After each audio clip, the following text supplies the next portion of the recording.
আসসালামু আলাইকুম। ধর্ম ও রাজনীতি ইসলামের এপিঠ ওপিঠ। শফিকুল ইসলাম। স্বয়ং সম্পূর্ণ জীবন ব্যবস্থা ইসলাম, যা সকল বিভাগেই মানবতাকে জানায় সালাম। ইসলামের প্রতিটি বিষয়ের নির্দেশনা নিপুণ, ত্রুটিমুক্ত, এতে কোনো ভুল পাবে না। এখানে যেমন আছে ইবাদত, আকিদা, বিশ্বাস ও ব্যক্তি, তেমনি আছে সমাজ, রাষ্ট্র, আইন, যুদ্ধ আর সন্ধি চুক্তি। ধর্ম ও রাজনীতি, মসজিদ ও রাষ্ট্র, মুদ্রার এপিঠ ওপিঠ মাত্র। দিন ও দুনিয়া এখানে একাকার। ইসলামেই শতভাগ নিরাপত্তা আছে রাষ্ট্রীয় জীবনের। আল্লাহর আইন পরিপূর্ণ, কারণ তার কাছে সবটাই দৃশ্যমান। আর মানুষের আইন পরিপূর্ণ নয়, কারণ সে ভবিষ্যৎ করতে পারে না অবলোকন। ইসলামী আইন আজও যেমন, ভবিষ্যতেও তেমনি থাকবে যথেষ্ট। আর মানব রচিত আইনকে প্রতি মুহূর্তে মনে হচ্ছে নষ্ট আর ভ্রষ্ট।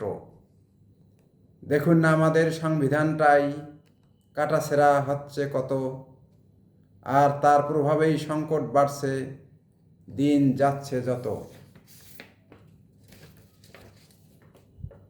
সুতরাং সামঞ্জস্যশীল, চিরস্থায়ী ও কালজয়ী বিধান শুধু ইসলামেই বিদ্যমান, যা কখনোই করতে হয় না সংশোধন, যা শতভাগ চাহিদা মেটায় কিন্তু হয় না পুরাতন।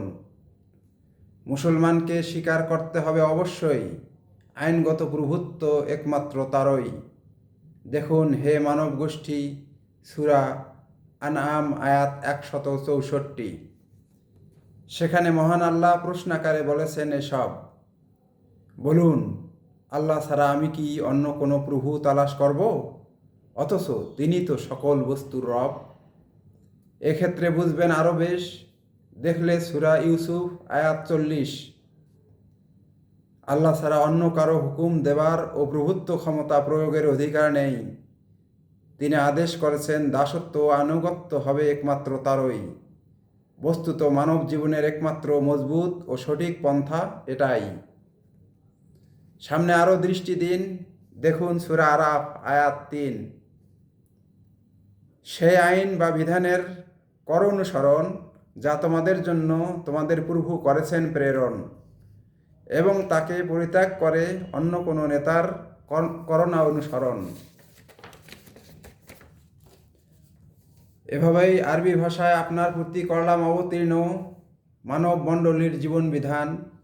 অভ্রান্ত এই জ্ঞান আসার পরও যদি মানুষের মস্তিষ্কের চিন্তাধারা করেন অনুসরণ, তাহলে আপনার রব আল্লাহ আপনার প্রতি রাগান্বিত হবেন, আর তার মোকাবেলায় আপনার জন্য থাকবে না সাহায্যকারী, আর তার ক্রোধ থেকে নিরাপদে থাকার জন্য থাকবে না কোনো রক্ষাকারী।